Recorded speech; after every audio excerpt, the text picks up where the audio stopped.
아버지 입장에서는 두 아들이 똑같이 반란을 일으켰습니다. 하지만 큰아들은 회개하지 않았어요.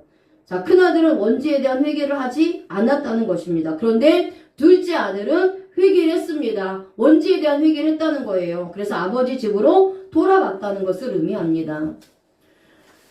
자, 예수님께서 누가복음 15장에서 세 가지 비유를 들여서 말씀하셨는데 이 모두는 잃어버린 하나님의 백성들을 찾는 내용입니다. 예수님은 이 비유를 그곳에 있는 세리와 창녀 같은 죄인들과 또 바리새인과 사두개인과 같은 율법주의자들에게 똑같이 말씀하신 것입니다. 그러면서 집을 나갔다 회개하고 아버지께 돌아온 둘째 아들은 바로 세리와 창녀 같은 너희 죄인들이며, 둘째 아들이 돌아온 것을 기뻐하고 잔치를 베푸는 것은 아버지에게 반란을 일으키는 큰아들은 사두개인과 바리새인과 같은 너희 율법주의자들이라는 것을 비유를 들어 말씀하셨던 것입니다.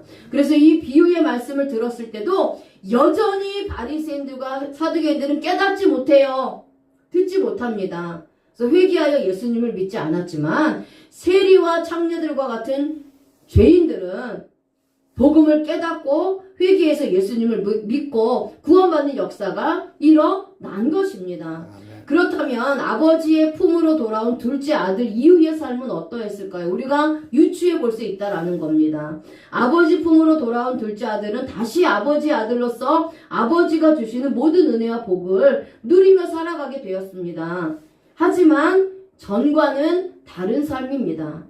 같은 아버지의 아들의 삶이었지만 집을 나가기 전에는 감사와 기쁨과 행복이 없고 늘 불평하며 어떻게 하면 아버지 품을 떠나서 자신 마음대로 살 수 있을 것만을 생각했다면, 아버지를 떠나서 고생하면서 이제 아버지의 마음을 헤아리고 아버지의 그 사랑과 은혜를 깨닫고 아버지의 집으로 돌아와서 살다 보니 이제는 아버지와 함께하는 삶이 얼마나 복된 삶인지를 철저하게 깨닫고 다시 돌아왔기 때문에 그 마음 자세가 완전히 달라진 것입니다. 완전한 새 사람으로 새로운 삶을 살게 된 겁니다. 이게 거듭남이에요.